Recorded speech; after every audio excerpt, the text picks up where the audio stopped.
दोस्तों, जब भी फिस्कल पॉलिसी या मॉनेटरी पॉलिसी डिक्लेयर होती है, होने वाली होती है या होने के बाद आप बाजार में बड़ी वोलाटिलिटी देखते हो, तो ऐसा क्यों? फिस्कल पॉलिसी का क्या रोल होता है, मॉनेटरी पॉलिसी का क्या रोल होता है? दोस्तों, जिस प्रकार से गवर्नमेंट की फिस्कल पॉलिसीज बड़ा इंपॉर्टेंट रोल प्ले करती है इंडिविजुअल्स की लाइफ में, कॉर्पोरेट्स की लाइफ में, उनके प्रॉफिटेबिलिटी पे कितना इफेक्ट पड़ता है, उनको ऑर्डर पे कितना बड़ा इफेक्ट पड़ता है, उसी प्रकार से दोस्तों मॉनेटरी पॉलिसी भी बड़ा रोल प्ले करती है जो कंट्री की सेंट्रल बैंक पेश करती है। तो आज हम मॉनेटरी पॉलिसी के बारे में जानेंगे, उसमें क्या क्या चीजें होती है और उससे क्या पॉजिटिव नेगेटिव इफेक्ट दोस्तों बाजार में पड़ती है। रेडी हो आप लोग? अगर चैनल सब्सक्राइब नहीं किया है, चैनल सब्सक्राइब कर दीजिए ताकि ये सब इंपॉर्टेंट अपडेट्स मिस ना हो। So today's topic is monetary policy and it's impact on economy. आज ही जो कि मॉनेटरी पॉलिसी की मीटिंग थी और आप लोगों ने देखा होगा कि मॉनेटरी पॉलिसी ने क्या कहा और उससे क्या बाजार की इफेक्ट आई।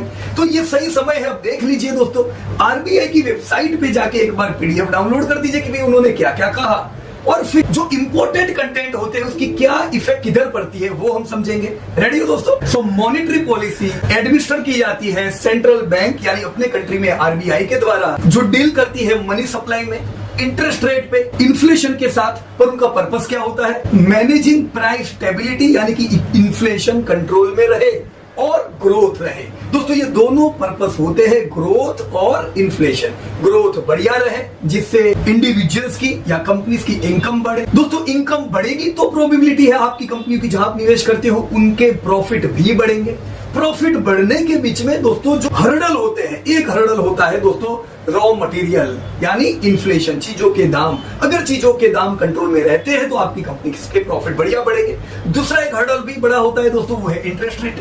बहुत से सेक्टर ऐसे हैं जहां पे ह्यूज कैपेक्स की जरूरत पड़ती है, कंपनीज को लोन लेनी पड़ती है। अब वो लोन पे उनको ज्यादा इंटरेस्ट रेट पे करना पड़ेगा तो प्रॉफिट तो डाउन आने हैं, राइट? तो ये समझ लीजिए दोस्तों, इंटरेस्ट रेट और इन्फ्लेशन ये दोनों चीजें आपकी कंपनियों के प्रॉफिट पे हिट करती है। इवन इंडिविजुअल लेवल पे हमारे सेविंग्स और इन्वेस्टमेंट पे भी हिट करती है। इसीलिए जो मॉनेटरी पॉलिसी आती है उसको देखनी चाहिए, राइट? अब जैसे जिस प्रकार से दोस्तों गवर्नमेंट की फिस्कल पॉलिसी एक्सपांशनरी भी हो सकती है और कॉन्ट्रैक्शनरी भी हो सकती है, उसी प्रकार से मॉनेटरी पॉलिसी जो होती है आरबीआई की, ये भी एक्सपांशनरी भी हो सकती है, कॉन्ट्रैक्शनरी भी हो सकती है। It depends on policy stance. तो पूरा वीडियो देखने के बाद आरबीआई की मीटिंग को समझ के मुझे जरूर बताइएगा आज की जो मॉनेटरी पॉलिसी की मीटिंग थी वो एक्सपांशनरी थी कि कॉन्ट्रैक्शनरी थी कि न्यूट्रल थी, राइट? दोस्तों, एक्सपांशनरी पॉलिसी हम किसे कहेंगे? जब इंटरेस्ट रेट घटाए जाए, मनी सप्लाई बढ़ाया जाए। दोस्तों, जब मनी का सप्लाई बढ़े, इंटरेस्ट रेट कम होते जाए, ये पॉलिसी होती है एक्सपांशन वाली, क्योंकि ऐसे समय पे इकोनॉमी एक्सपांड करती है। इसी का उल्टा जब इंटरेस्ट रेट बढ़ाए जाए, मनी सप्लाई कंट्रोल किया जाए, ये होती है कॉन्ट्रैक्शनरी इकोनॉमी। तो अभी कौन से स्टांस में हम लोग हैं? दोस्तों, पिछला साल आपने देखा होगा तो करीबन 2.5% से इंटरेस्ट रेट बढ़े। तो इंटरेस्ट रेट जो बढ़े, ऐसे समय पे दोस्तों आपका और कंपनीज का कॉस्ट बढ़ जाता है। ये एक्सपांशनरी पॉलिसी नहीं थी, इसे हम कॉन्ट्रैक्शनरी पॉलिसी कहेंगे। क्यों ऐसा था? क्योंकि महंगाई जबरदस्त बढ़ी हुई थी। महंगाई को कंट्रोल करने का टारगेट होता है आरबीआई का। महंगाई क्यों बढ़ी थी? दुनिया भर में दोस्तों दशकों की हाईएस्ट महंगाई पे यूरोप, यूएस और इमर्जिंग कंट्रीज थी। क्या हाल पाकिस्तान में हुए, क्या हाल बांग्लादेश में हुए, क्या हाल श्रीलंका में हुए, इन सब से हम वाकिफ है। तो कितना मुश्किल दौर रहा। क्यों? क्योंकि ये कॉन्ट्रैक्शन वाली पॉलिसी थी, एक्सपांशनरी नहीं। ये समय चैलेंजिंग था दुनिया भर के लिए। ऐसे समय पे ग्रोथ भी कम हो जाता है क्योंकि मनी सप्लाई लिमिटेड होता है, इंटरेस्ट रेट हाई होते हैं, महंगाई ज्यादा होती है। पर अभी रिसेंटली अगर हम पिछले कुछ महीने देखें तो इन्फ्लेशन कूल ऑफ होता गया भारत में, दुनिया भर में, जिसके कारण अब इंटरेस्ट रेट बढ़ाना बंद कर दिया है। तो इंटरेस्ट रेट नहीं बढ़ रहा है तो अब हम नहीं कहेंगे कि अभी कॉन्ट्रैक्शनरी वाली पॉलिसी है। अभी अगर इंटरेस्ट रेट नहीं बढ़ रहे हैं तो कॉन्ट्रैक्शनरी पॉलिसी नहीं है। पर क्या इंटरेस्ट रेट घट रहे हैं? वो भी नहीं घट रहे। जब घटेंगे तब से हम कहेंगे कि अब हम लोग कौन से स्टांस में आ चुके हैं? एक्सपांशनरी। और ऐसे स्टांस में आके दोस्तों ग्रोथ तगड़ा होता है, कंपनी के प्रॉफिट्स बढ़ते हैं, कंजप्शन बढ़ता है।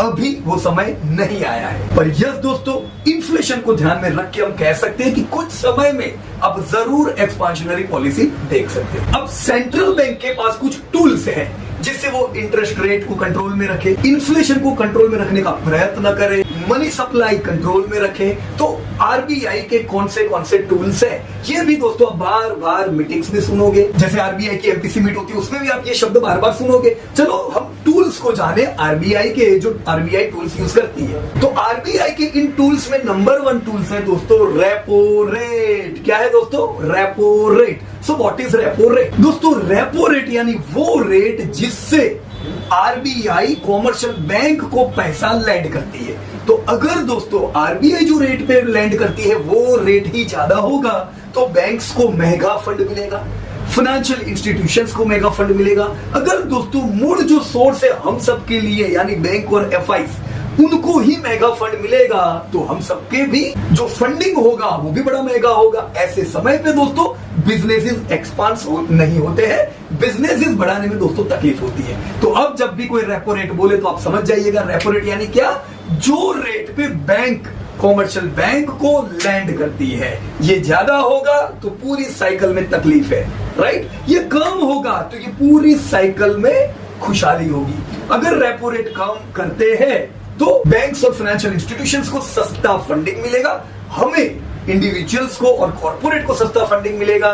दोस्तों कॉर्पोरेट्स के प्रॉफिट बढ़ेंगे, हमारा कंजप्शन बढ़ेगा। अब हमने पहला टूल्स देखा रेपो रेट, इसका रिवर्स भी है दोस्तों, वो है रिवर्स रेपो रेट। तो टूल नंबर 2 क्या है दोस्तों आरबीआई का? Reverse repo rate.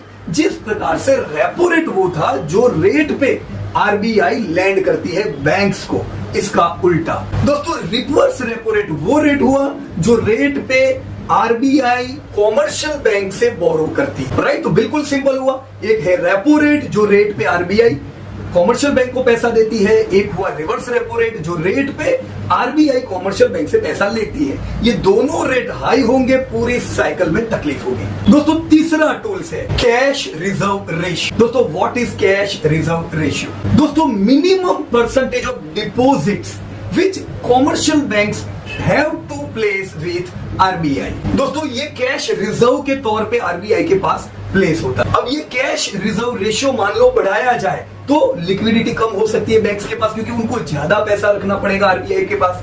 तो उसी प्रकार से कैश रिजर्व रेशियो घटाया जाए तो ये किसके लिए फायदे कारक है, ये भी आप समझ गए होंगे, राइट। और लास्ट चौथा टूल है statutory liquidity ratio, SLR। So what is SLR? दोस्तों statutory liquidity ratio is somewhat related to cash reserve ratio, क्योंकि SLR में क्या है, it is minimum percentage of total deposits which commercial banks have to hold in cash equivalent such as gold और government security with RBI. तो ये 4 tools का उपयोग करके इंटरेस्ट रेट बढ़ाया जाए या घटाया जाए होता है, और मनी सप्लाई कितना रखना है ये दोस्तों पूरा सेट हो। अब यहाँ पे कोई शॉर्ट फॉर्मूला नहीं है जिससे इन्फ्लेशन को कंट्रोल में किया जाए, ग्रोथ को बढ़ाया जाए या एक्सचेंज रेट को काबू में किया जाए। कोई शॉर्ट फॉर्मूला नहीं है, पर प्रयास किए जाते हैं इन टूल्स के माध्यम से दोस्तों कि यह फ्रेमवर्क प्रॉपर रखे। अब अलग अलग इकोनॉमी में अलग अलग वेरिएशन होते हैं, जीडीपी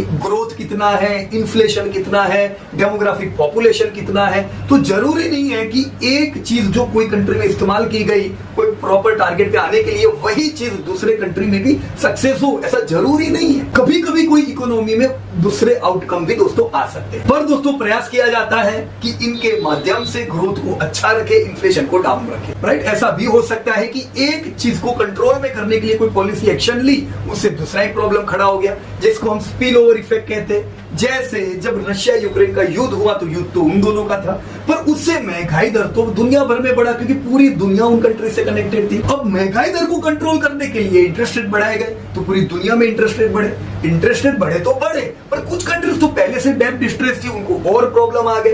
तो जब ऑलरेडी गले तक लोन थी और इंटरेस्ट रेट बढ़े तो कंट्रीज को प्रॉब्लम हुए, कंपनीज को प्रॉब्लम हुए, इंडिविजुअल को प्रॉब्लम हुआ। अब बात थी युद्ध की, प्रॉब्लम पे आके खड़ी रही। श्रीलंका में कैसा प्रॉब्लम हुआ, आज पाकिस्तान में क्या प्रॉब्लम हुई जिससे आईएमएफ का और फंडिंग उन लोगों को चाहिए, ये भली बात ही आप जानते हो। This all are spill over effect. अब उसकी इफेक्ट ये भी आई कि ग्रोथ धीमा पड़ गया, राइट। तो बात थी युद्ध की, कहां पे आके खत्म हुई, राइट। इसकी आप पे इफेक्ट, आपके ईएमआई बढ़ गए, राइट। ऑलराइट फ्रेंड्स, आरबीआई की जब एमपीसी मीट होती है जो साल में मिनिमम 4 बार होती है, अब ये जब मीटिंग होती है तो हमें ध्यान रखने का कि चलो आरबीआई ने ग्रोथ क्या अनुमान रखा है, महंगाई दर क्या अनुमान रखा है। अगर ग्रोथ बढ़िया है, महंगाई का अनुमान कंट्रोल में है, इसका मतलब आपकी कंपनी के प्रॉफिट्स बढ़ेंगे। So that's a good news.